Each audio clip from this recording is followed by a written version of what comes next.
سیلاب سے نقصان توقع سے زیادہ ہے. وزیر خارجہ بلاول بھٹو زرداری کہتے ہیں کہ چاروں صوبوں میں متاثرہ عوام کی بحالی کے لیے اقدامات ہو رہے ہیں. عالمی برادری کو بتایا کہ پاکستان سیلاب سے کتنا متاثر ہوا. غیر ملکی سفارتکاروں کے ہمراہ میڈیا سے گفتگو میں وفاقی وزیر نے کہا اس وقت ہم ریسکیو اور ریلیف کے مرحلے میں ہیں. امداد کی اپیل پر عالمی برادری کا زبردست رد عمل آیا ہے. بلاول بھٹو زرداری کے ہمراہ 20 سے زائد ممالک کے سفارتکاروں عالمی اداروں کے نمائندگان نے سندھ، بلوچستان اور خیبر پختونخوا کے سیلاب سے متاثرہ علاقوں کا دورہ بھی کیا. اس وقت ہم ریسکیو اور ریلیف کے فیز میں ہیں. الحمدللہ بہت اچھا ریاکشن آیا ہے. ہم اس فیز سے گزرتے پھر ہمیں پتہ چلے گا کہ کتنے نقصان ہو چکا ہے. اس وقت جو ہمارا پرائیورٹی ہے وہ جو لوگ پھنسے ہوئے ہیں ان کو ریسکیو کرنے کے لیے، اس کے بعد ریلیف. جہاں سے پانی نکل چکا ہے وہاں سے تو آپ اسیسمنٹ کر سکتے ہیں. وزیر اعظم نے سیلاب سے متاثرہ مواصلاتی نظام کی بحالی کے لیے جمعے تک کی ڈیڈ لائن دے دی ہے. کالام، سوات، رابطہ سڑکیں آئندہ ہفتے تک بحال کرنے کی ہدایات سامنے آئی ہیں. سیلاب سے متاثرہ بجلی، سڑکوں اور مواصلاتی نظام کی بحالی پر ہنگامی اجلاس کی صدارت کرتے ہوئے وزیر اعظم نے کہا گوادر ٹرانسمیشن لائن کے کام میں کسی بھی قسم کا تعطل قبول نہیں. وزیر اعظم نے بجلی کی بحالی سے متعلق پاور ڈویژن سے تفصیلی رپورٹ بھی طلب کی ہے. آئندہ 48 گھنٹوں میں بلوچستان کی تمام تر بجلی بحال کرنے اور ٹرانسمیشن لائن کی مرمت یقینی بنانے کی ہدایت کی ہے. کہا پاور ڈویژن کا کوئی بھی آفیسر بجلی کی بحالی اور مرمت تک دفتر میں نہ بیٹھے. Welcome back. سیلاب سے متعلق اپڈیٹ ہے تو سکھر بیراج کے مقام پر اونچے درجے کی سیلابی صورتحال برقرار ہے. 5,29,817 کیوسی کا سیلابی ریلا گزر رہا ہے. بارش متاثرین حکومتی مدد کے منتظر ہیں. روہڑی کے کئی علاقوں سے بارش کا پانی تاحال نہیں نکالا جا سکا. مجموعی طور پر کیا صورتحال ہے یہ ہم اپنے نمائندے صبغت اللہ سے جانیں گے جو کہ سکھر بیراج پر ہی موجود ہیں. جی بالکل، میں اس وقت سکھر بیراج پر موجود ہوں اور سکھر بیراج پر جو ہے وہ اونچے درجے کا سیلابی ریلا گزر رہا ہے. بیراج انتظامیہ کے مطابق سکھر بیراج سے 5,29,000 کیوسک جو ہے وہ پانی کوٹری بیراج کی جانب جو ہے وہ گزر رہا ہے. جبکہ آئندہ چند روز میں جو ہے سکھر بیراج میں ایک اور ریلا آئے گا جس میں جو ہے 5.5 سے 6 لاکھ کیوسک کا سیلابی ریلا ہوگا. سکھر بیراج انتظامیہ کا کہنا ہے کہ جو موجودہ ریلا ہے اس میں اور جو آنے والے ریلے میں جو ہے سکھر بیراج کو کسی قسم کا کوئی بھی نقصان نہیں ہے. تاہم اس کی جو پشتیں ہیں ان کی نگرانی کی جا رہی ہے تاکہ کسی بھی ناخوشگوار واقعے سے نپٹنے کے لیے جو ہے وہ مکمل انتظامات کیے جا سکیں. بارش متاثرین ہیں وہ بے یار و مددگار ہیں. انہیں ابھی تک کوئی کسی قسم کی کوئی بھی امداد نہیں دی گئی ہے. صرف دعوے کیے گئے ہیں ضلع انتظامیہ کی جانب سے بھی اور جو ہے پیپلز پارٹی کی حکومت کی جانب سے بھی، سندھ حکومت کی جانب سے بھی کہ متاثرین میں جو ہے وہ امدادیں تقسیم کی گئی ہیں. جبکہ جو متاثرین ہیں ان کا یہی کہنا ہے کہ نہ ضلع انتظامیہ نہ عوامی نمائندے جو ہے ہماری طرف آئے ہیں اور نہ ہی کسی نے ہماری جو ہے وہ مدد کی ہے. جی راجن پور میں کوٹ مٹھن کے مقام پر دریائے سندھ میں اونچے درجے کا سیلاب ہے. ضلع انتظامیہ کی جانب سے ہنگامی طور پر دریا کے کنارے آبادیوں کو خالی کرایا جانے لگا ہے. مزید ڈیٹیلز ہم لیں گے امتیاز حسین مشوری سے. جی بالکل، اس وقت راجن پور کے نواحی علاقہ برساباد بند کے اوپر میں موجود ہوں جہاں پر دریائے سندھ کا جو سیلابی ریلا ہے وہ اس وقت 6 لاکھ کیوسک کا ریلا پانی کا یہاں سے گزر رہا ہے. اس ضلع انتظامیہ کی جانب سے اس کو اونچے درجے کا سیلاب کہا جا رہا ہے اور ضلع انتظامیہ نے علاقہ مکینوں کے مختلف مقامات سے لوگوں کو جلد از جلد نکلنے کی بھی تلقین کی تھی اور لوگوں کو زبردستی بھی نکال کر بندوں کے اوپر بٹھا دیا گیا. اور علاقہ مکینوں کا یہ کہنا ہے انتظامیہ نے ہمیں وقت پر اطلاع ضرور دی ہے، اس کے علاوہ ہمارے لیے کوئی خیمہ کیمپ نہیں بنائے گئے. دوسری جانب انتظامیہ کا یہ کہنا ہے، انتظامیہ کا کہنا ہے ہم ان لوگوں کو بہت جلد خیمے بھی مہیا کر دیں گے اور ان کو اپنے گھروں تک جب تک یہ پانی کی سیلابی صورتحال ہے اس وقت تک انشاءاللہ ہم ان کو تنہا نہیں چھوڑیں گے. اسکولوں کی بات کی جائے تو 141 اسکولوں کو ضلع بھر کے اندر کیمپ بنائے گئے سیلاب متاثرین کے لیے. وہاں پر تقریباً 30,000 سے زائد جو متاثرین ہیں مختلف اسکولوں میں بیٹھے ہیں اور ان کو 3 وقت کا کھانا بھی دیا جا رہا ہے اور ان کے لیے مختلف مقامات پہ چھوٹے چھوٹے کیمپ بھی لگا دیے گئے جو میڈیکل کے حوالے سے ہو گیا اور ان کے ساتھ ساتھ جو جانوروں کے لیے بھی ان کیمپ لگایا گیا تاکہ ان کو مختلف بیماریوں کی وجہ سے ادویات مہیا کی جا سکیں. جی ترجمان بلوچستان حکومت فرازیم نے سیلاب کی تباہ کاریوں کا ذمہ دار تجاوزات کو قرار دیا. نیو ٹی وی سے گفتگو کی. بلوچستان میں سیلاب نے بہت تباہی مچائی. کوشش ہے کہ بین الاقوامی اداروں کے ذریعے شیلٹر اور انفراسٹرکچر پر توجہ دی جائے. انہوں نے کہا کہ ڈیم، پل اور سڑکوں میں ناقص مٹیریل استعمال کرنے والوں کے خلاف کارروائی کی جائے گی. کوئٹہ میں جو کیجولیٹیز ہوئی وہ ایکروچمنٹ بہت بڑا مسئلہ تھا اور اس پہ فوری قابو پایا گیا. جو ہمارے پروٹیکشن ڈیمز اس کو نقصان پہنچا, چیف منسٹر نے فوری ایکشن لیا اور جو اس کے ذمہ دار تھے ان کے خلاف کارروائی ہوئی اور اس پہ بھی قابو پایا گیا. اس طریقے سے سڑکیں ٹوٹی ہیں, بریجز گرے ہیں, ڈیمز کو نقصان پہنچا ہے, تو آف کورس کہ کوئی خستہ جو مٹیریل تھا اس کا استعمال ہوا ہے تو اس پہ کارروائی جو ہے وہ بر وقت کی گئی ہے. اگر اس عمل میں ریسکیو اینڈ ریلیف کے عمل میں اور ریہیبلیٹیشن کے عمل میں کہیں کسی کی کمزوری نظر آئی, چاہے وہ جس لیول کا بھی آفیسر ہوگا, چاہے منسٹر بھی ہوگا, وہ اپنے آپ کو سسپینڈ سمجھے. پاکستان کی اصلاح متاثرین سے ظاہر یکجہتی کے لیے جی ایچ کیو میں 6 ستمبر کو یوم دفاع و شہداء کی مناسبت سے ہونے والے مرکزی تقریب ملتوی کر دی گئی. آئی ایس پی آر کے مطابق پاکستان کی مسلح افواج سیلاب سے متاثرہ ہمارے بہن بھائیوں کی خدمت جاری رکھے گی.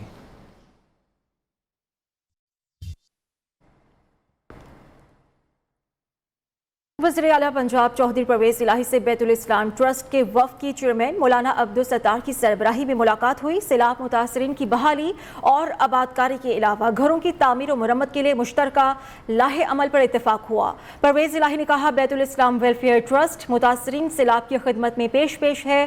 پنجاب حکومت اور بیت الاسلام ٹرسٹ کے درمیان اشتراک کار کے لیے مشترکہ کمیٹی قائم کی گئی ہے.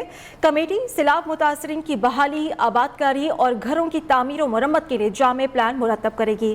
متاثرہ علاقوں میں امدادی سرگرمیوں کے حوالے سے بیت الاسلام ٹرسٹ سے مل کر کام جاری رکھیں گے. آئی میں پروگرام ملنے کے بعد روپے کی قدر میں بہتری کا عمل جاری ہے. انٹر بینک میں ڈالر 1 روپے 37 پیسے سستا ہوا. انٹر بینک میں ڈالر 218 روپے 75 پیسے پر بند ہوا. گزشتہ روز 100 انڈیکس 220 روپے 12 پیسے پر بند ہوا تھا. دوسری جانب پاکستان اسٹاک ایکسچینج میں بھی 155 پوائنٹس کا اضافہ ریکارڈ کیا گیا.